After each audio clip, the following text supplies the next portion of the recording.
So now the question, this was the title of my book, now the question is not, are they real or are they here? The question is, what's their agenda? Who are they? What do they want? And of course, now the argument is, well, it's just misidentified aircraft, okay? Or possibly secret government test craft, okay? Well, okay, so I'm thinking, wouldn't it be great if we had a really well-documented case before any of that was in the air? And we do. Aurora, Texas, 1897. So this is why I consider the Aurora spaceship crash the smoking gun of the UFO issue. Because this occurred at a time when there was nothing man-made in the air. It certainly wasn't secret government test craft. Now, one of the problems was that today, Miss Rosalie Gregg, a very nice Southern lady, is head of the Wise County Historical Society, and for years, her close friend was Robbie Hansen. Her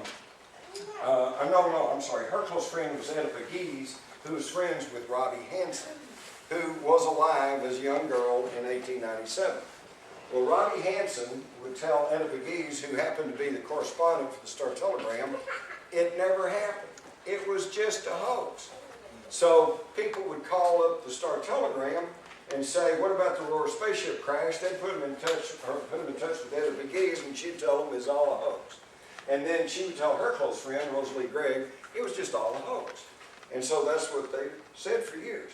Okay, being a good reporter, I went through Rosalie, back to Etta Pegues, back to Robbie Hansen, and by her own story, she had no first-hand knowledge at all.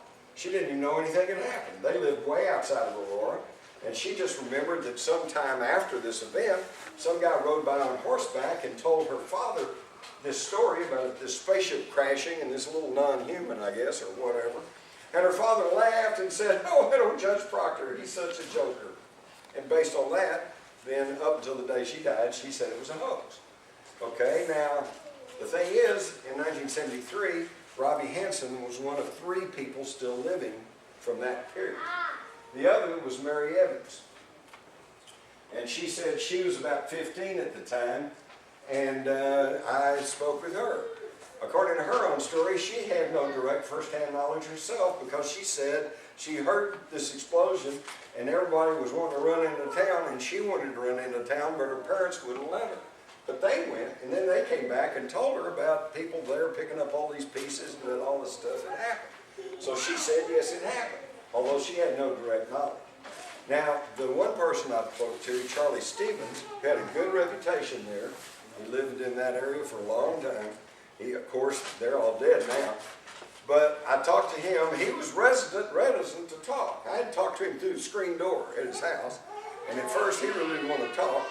But, you know, being from this area and being an old Texas boy, I was able to, you know, socialize, as we say. And pretty soon, he was talking. And come to find out, he was about 13, 14 years old.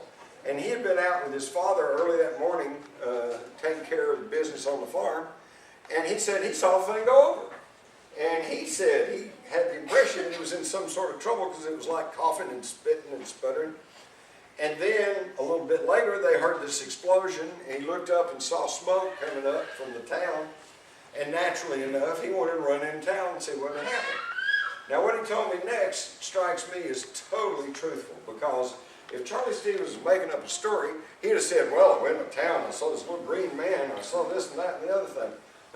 He said his father told him, no, son, we have to finish the chores. Believe me, if you were living in this area in 1897, if you didn't do the chores, you didn't eat. So that, to me, was a very, very truthful and realistic statement. So he didn't get to go into town. He said the next day, his dad went into town and came back and told him about all these people that had these pieces of the wreckage and that they were still hauling pieces of the wreckage away. He said, but his dad never did mention the pilot. And he said he was almost grown before he heard the stories about the little dead pilot. And of course, he didn't know anything about that because he didn't see that, and his dad hadn't told him about it. Again, this strikes me as being very truthful, because I'm sure Charlie Stevens' dad was like a lot of people that still live up in rural Denton County and Wise County. These are people with their feet firmly on the ground, old-time farmers They're not given to fight so fancy, and most of the time they're not going to talk about something unless they know it to be true. So according to this story, by the time Charlie Stevens' dad goes into town, they've already buried the pilot. So something tells me that they probably told him about this pilot, but he didn't see it for himself, so he doesn't go spread stories about it, okay? That strikes me as a realistic aspect of the story. So in '73, there were 3 people. One says it's a hoax, but she had no direct knowledge, according to her own story. The other one said, yes, it did happen, but she had no direct knowledge. This was based on what her parents told her. And then you got Charlie Stevens, who actually saw the thing, heard the explosion, and then heard the account from his father. And this is the story that appeared in the Dallas Times-Herald about Charlie Stevens. He said it was very low and just went straight ahead until it crashed at a well site on a high hill on Judge J.S. Proctor's farm. He said there seemed to be an explosion and a fire that lit up the sky for several minutes. And the next day my father rode a horse into Aurora to look at the scene and said it looked like a mass of torn metal and burned rubble. And then I interviewed Raleigh Oates. This was a picture of him taken in 1973. You can see he had some health problems. And he and his wife both swore to me that it was because of radiation from the well, because according to the story, when the crash occurred, they dumped a lot of this debris down the well. And when Raleigh Oates bought the property about 1940, one of the first things he did was clean out the well. And they just went down there and cleaned everything out and threw it all away. What happened to it? Nobody seems to know. But he had heard the stories, and when they began to have health problems, he blamed it on the well. The scientific study that was done last summer by UFO hunters, they went down in the well. They actually managed to open the well up. It had been concreted over for years, and there was a little brick well house sitting on top of it. They moved the well house, they opened the well, went down in there, and could find no significant traces of radiation. So that kind of puts to rest the idea of the radiation. But they swore up and down there was something going on there. The key to it is that the Oates family has owned that property since 1940, and that there's been no significant explosion on that property since then.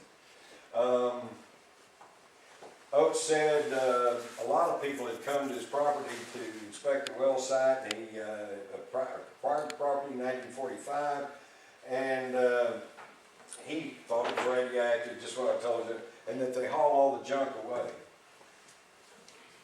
This is the front of the Aurora Cemetery with the Texas historical marker.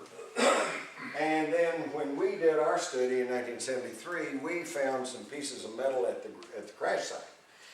And some of it was quite obviously old pieces of chain or old pieces of nail, and we didn't bother with that, but we did find some little globules of, it looked like fused aluminum or something. We thought it was kind of odd. So we sent them up to study at North Texas at the physics department, I suppose. And they said one of the pieces was very puzzling because although it showed it was composed of 90% iron, it had no magnetic properties. Put a magnet to it, it wouldn't stick. Pretty odd. Now, of course, today, Tom has had a long career in academia. I'm probably looking forward to his retirement, and he's backpedaled somewhat and says, well, you know, we really didn't know what it all was, you know. Okay, that's what most scientists will do. That's why a doctor will never tell you, you know, this is it for sure, and we can do this for sure. They always hedge, right? That's why they say doctors are practicing.